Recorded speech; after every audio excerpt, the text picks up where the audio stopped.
and welcome to Cantuna News Network. If you're now just tuning in, we're about to talk to our reporter, Bob Cantuna.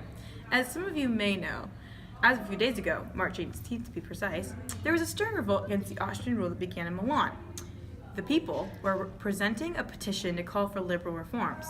Reports are saying that the streets are filled with fighting and that's very dangerous. But now we go to Bob, who's roughing it out in the streets of Milan. Thanks, Angela. As you can see behind me, fighting has been in full force since I landed in Milan. I would have to say that people are very angry. Get off me, liberal! Turn that off! Wow. Technical difficulties. We seem to have lost Bob. So we're going to cut to Brian Cantuna, who is currently reporting from Rome. Maybe he'll have some insights on how the revolts against the Pope are going and if they've died down. Thanks, Angela. Currently, there is not as much fighting here in Rome, and the word on the street is that Radziwiłł is in fact withdrawing his troops up in the north. Anyway, here in Rome, the revolts have died down as the French have intervened. The Pope called for the Catholic countries to intervene and help him regain control of Rome. People were very upset and wanted to push back the Austrians, but the Pope could not approve as they were a core Catholic nation. The people called for a Roman Republic, but it just wasn't to be. Back to you, Angela. Thanks, Brian. For those of you who don't remember the reasons for the revolt, here are the two most significant. There have been lots of poverty and hunger within the lower class, and that has stemmed from the wealthy conservative ruling class and the industrial workers taking back their land from the peasants. This has led to more and more riots and protests in rural and industrial areas across the country. The other reason is that the Italian people have wanted to end the power and control that other nations have on Italy. The North has wanted to end the Austrian power, while the South has wanted to end the Bourbons' control. Austria gained some of the land on the Italian peninsula from the Congress of Vienna.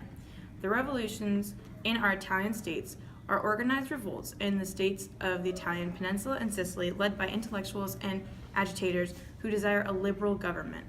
Oh, I'm hearing that Bob is back. Hello, Bob. Angela, it is so nice to hear your voice. Thanks, Bob. As you can see, there's not an Austrian in sight. The people are beginning to think that these revolts might actually have worked. It is rumored that the remaining troops have fled to the quadrilateral fortresses of Verona, Peschiera, Lugano, and Mantua. Oh.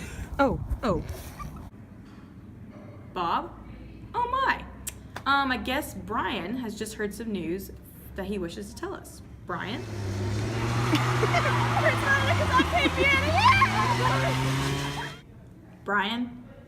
Brian? Hello?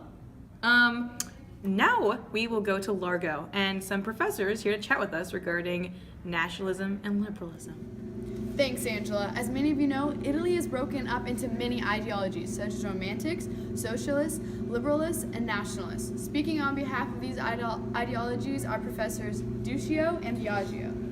Thank you, Angela. Yes, thank you. I say we get right into it. As mentioned before, Professor Duccio and I will be discussing liberalism and nationalism in Italy as of today. Yes, I just have to say right off the bat, the ideologies of liberalism, that is their views of reforms and everything that I believe Italy needs immediately. No, I really have to disagree. In the state Italy finds itself, nationalism's sense of strong unity seems the only reasonable way to go. I can agree that unity is important, but not nearly as important as civil liberties and reforms. Perhaps, but slapping a bunch of reforms on an already unstable Italy just doesn't seem like the best idea.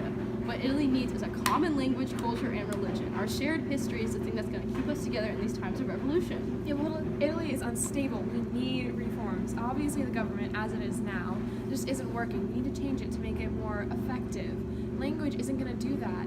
There are other countries with common languages, culture, and religion, but they still are struggling. Look at it this way. Someone once said, without unity there is not truly a nation, since without unity there is no strength. What's your take on that, Professor? Do you really think your liberal reforms will truly unite Italy as much as the nationalistic ideals will?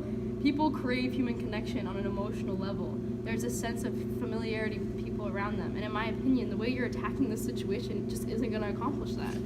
Though it might not immediately provide unity because of its required reforms concerning society, individuals, and domestics, in the end we have a chance of unity. People need more boundaries. They need to be able to function before they have emotional connections. Without new boundaries, our country will fall apart. People will die, and there'll be no chance of unity. I really feel like you're blowing this out of proportion, Professor. Boundaries do not define a people group. rather their sense of community and pride in where they're from. I feel like you're not taking this seriously enough. Proportion is merely short or long term. I'm looking out for a countryman by judging the long-term perspective. I feel like you're only looking for a short-term solution. Unity is only temporary. Not taking this seriously enough? You sit here telling me you're looking out for the countrymen of Italy, but all you care about is limiting church influence and state power. Okay. Thank you, gentlemen, for your time. Now, let's see if Bob's there. Brian? All right, let's go back to Professor Ducia and Biago. Well, as we have no other reporters, we go to Mariana.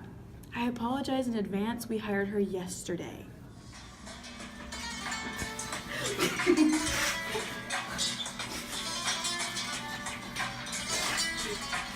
You can see them. Pray for Brian and Bob. We still have no location on him. Or Bob!